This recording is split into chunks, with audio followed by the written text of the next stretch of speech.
నాకు ఇందాక ఏమైంది? ఇందాక మంచి మాట చెప్తేనా అలా ఒక నిమిషం ఇందాక రఘురామకృష్ణరాజు గారిని కలిసేసి ఇటు గచ్చిబౌలి నుంచి వస్తూ ఉండ కారులో, త్రిపుల్ గారిని కలిసి గచ్చిబౌలి నుంచి వస్తూ ఉండ కారు ఇటు తిరిగింది, కట్ చేస్తే ఇంకో కారు ఆడేది నా వెనక. కొంచెం ఇటు ఐటికి సిటీ ఇటు తిరగగానే ఇంకో కారు ఆడేది నా వెనక.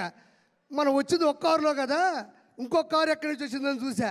మళ్ళీ ఇంకొక కారు వచ్చింది. వీళ్ళెవరో మీకు తెలుసు అనుకుంటా, నా డైహార్డ్ ఫ్యాన్స్. మొత్తం అక్కడి నుంచి ఇక్కడ వరకు ఆ కారు ఈ కారు మొత్తం కలిపి నాకు ఫ్యాన్స్ కాదండి, డైహార్డ్ ఫ్యాన్స్ ఉంటారు నాకు. నేను ఎట్టబోతుంటే అట్ట వస్తుంటారు. సరే ఇదేందబ్బా ఇది ఈ విధంగా తిరుగుతున్నారు నా వెనక. సరే ఇప్పుడు నేను ఎట్ట కాపాడుకోవాలి, నేను ఎట్ట సెక్యూర్ చేసుకొని భయంతో వస్తూ ఉన్నా. కట్ చేస్తే లొకేషన్ చూస్తూ వస్తున్నాను, టక్కన వాళ్ళు అలా వస్తూ ఉన్నారు. కట్ చేస్తే చిరంజీవి గారు కట్అవుట్ కనబడింది అంతే. నిజంగా నాకు ఎంత ధైర్యం వచ్చిందంటే, వాళ్ళు ఎంతమంది వచ్చినా సరే ఒక్కసారిగా మెగా అభిమానులు తాలూకు ఆ బొమ్మ కనబడిందంటే ఒక్కోడికి దిమ్మ తిరుగుతుంది. ఒక్క కారు కూడా నాకు కనబడలే, ఎటపోయినా ఇప్పటికీ కనబడట్లేదు.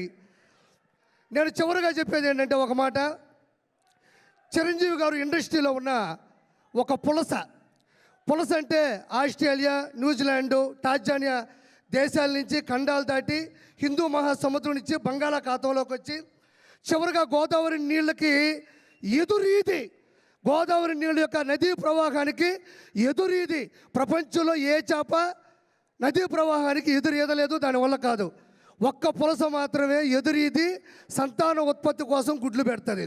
As it is in industry, megastar Chiranjeevi గారు కూడా మొగల్తూరులో పుట్టి నెల్లూరులో పెరిగి యాక్టింగ్ నేర్చుకొని చెన్నైలో అవకాశాల కోసం తిరిగి హైదరాబాద్లో హిస్టరీని సృష్టించి, అంటే నదీ ప్రవాహానికి ఎదురీదే చేప పులస అయితే కష్టాల్ని, నష్టాల్ని, బాధ్యతల్ని, బాధల్ని ఏమాత్రం తల వంచకుండా, తల దించకుండా అదే ప్రవాహ వేగానికి ఎదురీదే ఏకైక జీవి చిరంజీవి. అంటే అన్ని చేపలు వేరు, పులస చేప వేరు, దానికోసం తెగ కొట్టుకుంటే అది రాజమండ్రి వాళ్ళకి ఎక్కువ తెలుసు. సో అలాంటి గొప్ప వ్యక్తి మా నెల్లూరులో చాలా రోజులు చదువుకున్నారు. పవన్ కళ్యాణ్ గారు సెంట్ జోసెఫ్ స్కూల్లో చదువుకున్నారు. వాళ్ళ సిస్టర్స్ మా దగ్గర చదువుకున్నారు. విఆర్ లా కాలేజీలో కూడా చదువుకున్నారు. చిరంజీవి గారు అత్యున్నత స్థాయికి వచ్చేంతవరకు కూడా నెల్లూరు ఆ మనిషి మధ్యలో వచ్చేస్తుంటుంది. అందుకు అత్యున్నత స్థాయికి వచ్చేంతవరకు కూడా నెల్లూరులో బస చేసినటువంటి చిరంజీవి గారికి ప్రపంచంలో ఉన్న ప్రతి వ్యక్తి ద్వారా ఆశీస్సులు అందాలని మనస్ఫూర్తి కోరుకుంటూ థ్యాంక్ యూ సో మచ్.